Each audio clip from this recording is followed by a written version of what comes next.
Now I'm going to dispense with the microphone unless it's absolutely necessary. Can you all hear me all right? Okay. I was sitting up there before during the band Masterclass, and I heard everything very clearly, so I think it should be okay without a mic. First of all, I want to thank George Etheridge for inviting me to do this class. He has expressed no end of appreciation for my book and has just given me carte blanche to say whatever I feel like saying and talk about whatever I feel like talking about. So I think what we'll do is just jump right into the beginning of the situation and have the first player come up, and we'll bring out the concepts that way. Brittany Pemberton, clarinet. Where's Brittany? Okay.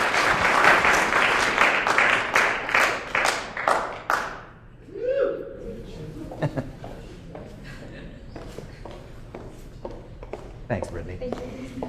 And I'll just sit down here, and I may jump up into action and scare you, but. I have a piano score. Do you want it? Oh yeah, I'd like to see the piano score, actually. You'll be playing the second movement of the Mozart Clarinet Concerto, That's right? Mm-hmm.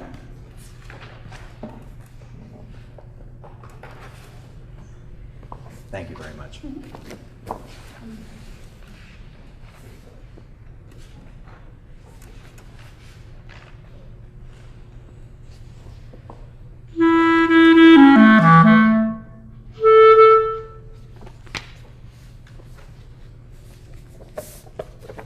Feel free to play a few notes.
right, thank you very much. Beautiful.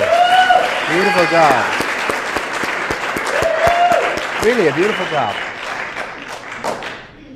I stopped you there because that's where we stop all the applicants who are now applying for principal clarinet in the Chicago Symphony. So I've heard, I don't know how many, hundreds of auditions, maybe a couple of hundred so far, because we've had the audition twice and we haven't hired anyone. However, I have to tell you that I hear some things in your playing which are very, very nice, which I don't hear from a lot of the applicants. Namely, the fact that when you play your last note of whatever little phrase or note group that you're playing, you sustain the note at whatever the dynamic level is. If you're tapering to the end, you're sustaining the note and then making a nice taper right at the very end of the note, instead of letting that entire quarter note die out. This is one thing that I'm very, how shall I say, I'm pushy about this, is line. And that you can lose the line, your general movement of your phrase. You can lose this inner steel cable of the line, even on the last note. It's possible to lose the line even on the last note of a phrase. And most people think, well, when they get to that last note, they've made it, and things sort of poop out from there. But you certainly didn't do that. You kept that note going each time you have an ending, which I think is wonderful. In fact, we'll talk about that. Let's start right from the very beginning. And let's just think about the last note of each of these little phrase groups. The first two bars, the second set of two bars, and so forth.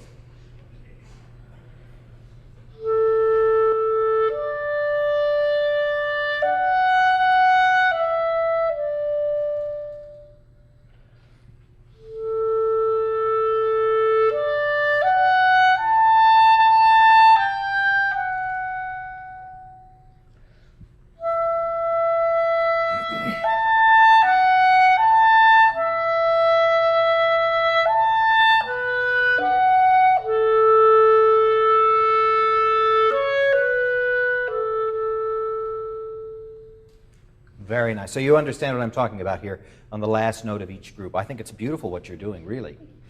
What we have to talk about is, before we go back to the beginning, let's talk about bar 5 and bar 6, which is where you hit the written Gs. Mm-hmm.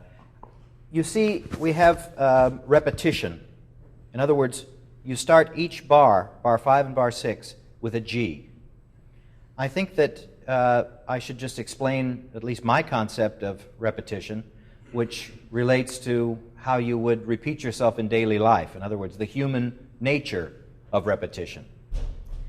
If any of you have ever had to babysit kids and you have to tell them to put away their toys before dinner, let's say dinner's at 5 o'clock, you go into their room and they're playing and toys are strewn everywhere, and you tell them, put away your toys before dinner, we're eating at 5.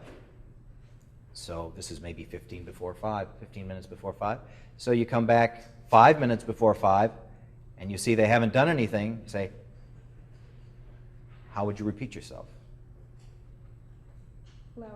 Yeah, with a little more emphasis, I would imagine. You might even ornament. You might say, I told you to put away your toys or you're not going to get your dinner. We're eating at 5 o'clock, so get moving. You know, there you have a few ornaments thrown in on this basic skeletal phrase underneath. So I think that if you think about this concept of repetition as meaning more, and you apply that to your music, then the exception to the rule, which would be less, can be utilized as, and you know it's the exception. Mm-hmm. Let's say it's 1 minute to 5 o'clock, and you go back and you see that the kids haven't put away their toys. I told you to put away your toys, or you're not getting your dinner. 1 minute. The hair goes up on the back of your neck, you know, because it's scary. This whole concept of making an echo effect, which is sort of the general rule, unfortunately, in music, when we're playing along in a woodwind quintet or something, and it may be Reika or Danzi with not too many dynamics written in, we sort of settle into a very comfortable forte. So what do you do when you see the same phrase coming up? We all go down a little bit, go you know, a little bit lower in dynamic, because this is the convenient way to make a color change. However, if you have a sense of perspective from the beginning of the piece, and you've studied it a little bit, then you can see that there's a repetition coming up, and you might play a certain phrase a certain way, and then you come and you say it again, and there's a reason for saying it again. You do it with greater emphasis. And all the color changes and dynamic nuances that you've done the first time around can be done with greater emphasis the second time around. So I would say I'm just using this masterclass, as I do all the masterclasses I teach, to talk about basic concepts of how you make music. So forgive me if I diverged directly from this particular piece and your particular needs to address some of the needs of the class, which I would say would be to just talk and think about some of these general principles. So this general principle of repetition and the exception of the echo effect, which maintains its special quality if it is the exception rather than the rule, are some of the things we need to talk about. Okay, so now let's talk about bar 5 and 6, or let's hear them played so that you use the last 3 notes of bar 5 leading into bar 6, which is a repetition of the G on the downbeat of bar 5, and play that second G just with a slightly fuller tone. I'm not talking about a huge difference, but let us feel as though you've somehow become caged onto this G and you want to break out. So the level of inner intensity is growing to where you finally get freed of that when you go to the C on the downbeat of bar 7. So you have G, G, C, and then the final little kicker to the end of the phrase. Dee-dum, ba-dum, at the end.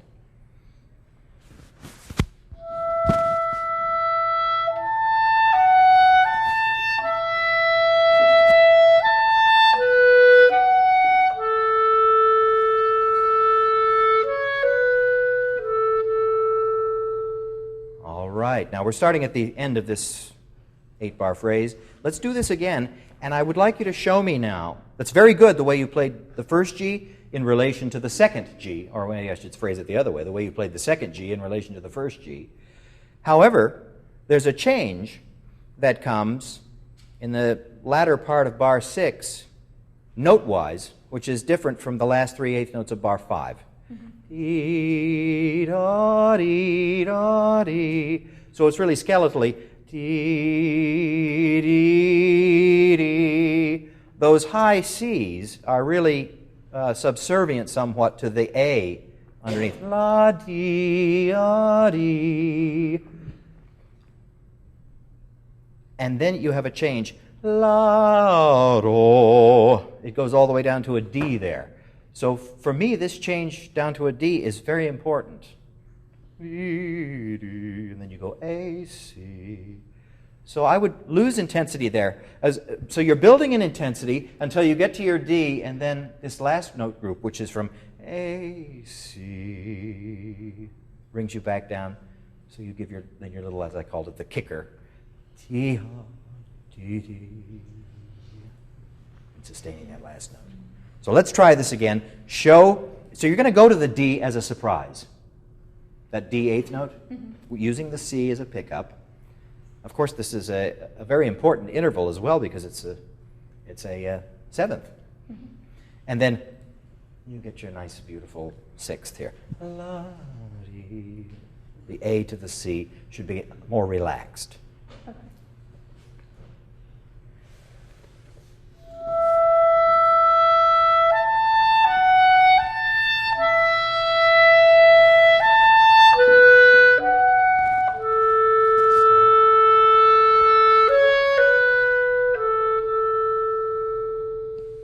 Very good. Very good. Now, we've got that second half worked out. Let's talk about the first 4 bars. Now, there's a term which is thrown around, which is very applicable here. We have what could be called a sequence, although it's not an exact repetition. The first 2 bars being repeated in the second 2 bars at a higher or lower pitch would be, I guess you'd call it a mirror version, a mirrored sequence, in other words, the same exact note pattern. But here we do have somewhat of a sequence because it's very similar and it's ending up in a higher position than the first 2 bars. So here now we're going to be building ever so slightly. What I found in your rendition of this was that you placed a certain amount of emphasis on the first note. And then the second note was nice and soft, which is a beautiful interval. Now, this would be great if you had had a whole upbeat bar leading to the first downbeat. However, I really do believe that this first bar, the entire first bar, is an upbeat to the next downbeat.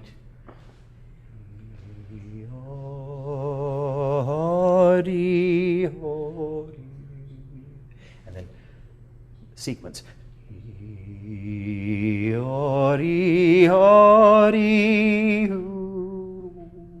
So I'm trying to give changes of color through vowel sounds here so that you get the sense of how special just changing from one note to the next is. It's not just D, which you're not necessarily playing it this way. But I think that if you were to internalize a certain color change on each note, you might be able to draw the listener in a little more to what you're doing. More internalized each note, like you're holding it in. Still with sustaining. So make the whole first bar an upbeat. Okay. Try that.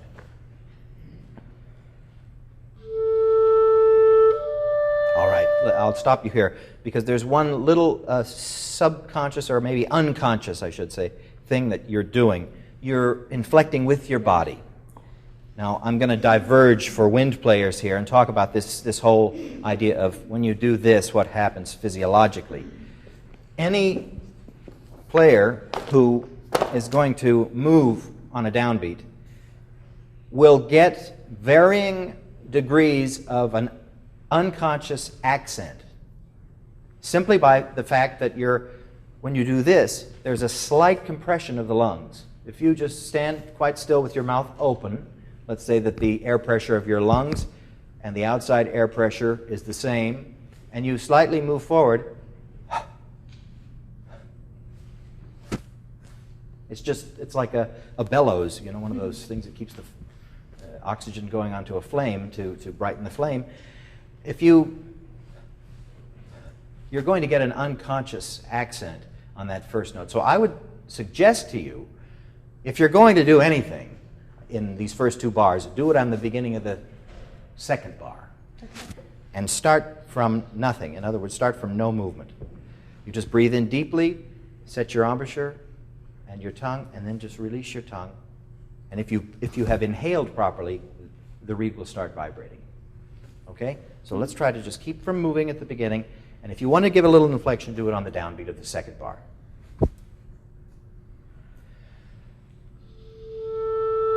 Okay, now, already, the way you started that note was, to my ear, absolutely perfect. I think it's ethereal this way. But you immediately crescendoed to try to get the reed. I guess maybe you thought it was going to die or something, but it crescendoed immediately. Let's try it. Whatever the dynamic is at the very beginning of that quarter note, hold it.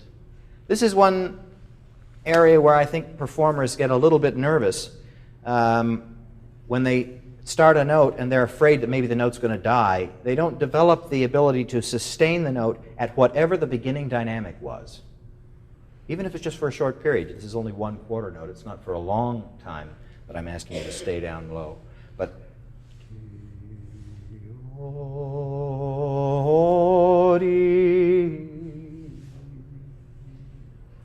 so have courage to draw the listener in. Make them come to you. Don't.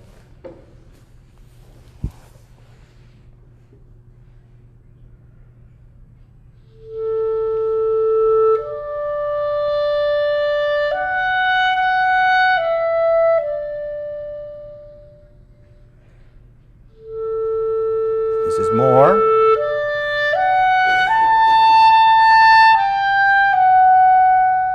And now begin the second half.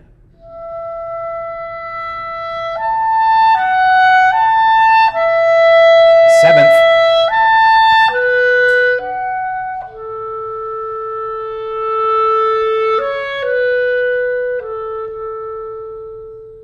All right. You see, Beautiful.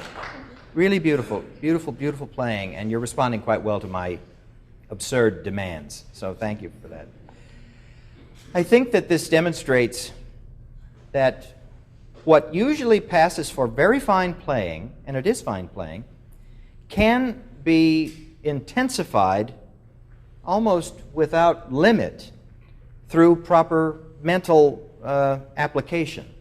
You know, if you think about these things very, very carefully, every little thing that you're doing, and you never lose that concentration, one big thing really happens at the beginning of your performance is that you forget that the audience is there because you're so busy thinking about what you're going to do with the notes.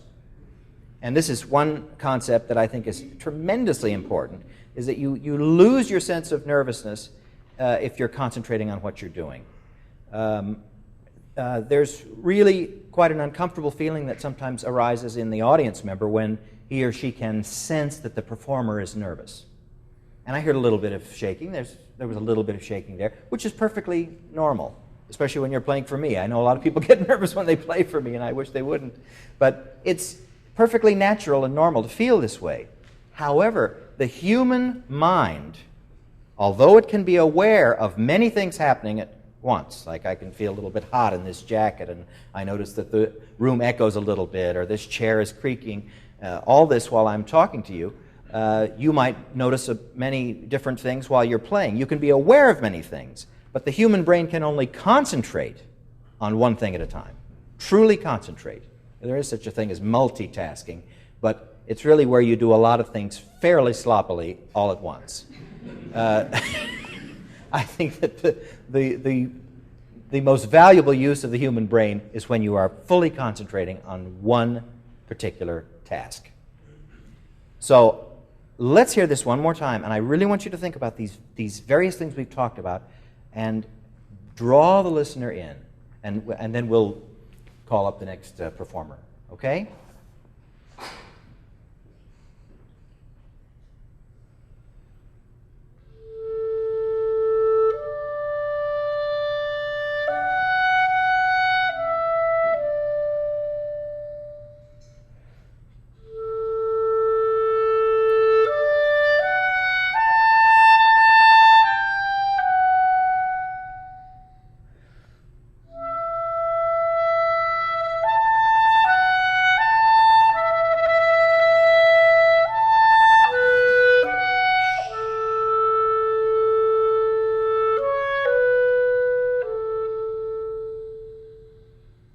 Beautiful. And you know that wasn't nervousness, that was water. Bravo. Beautiful.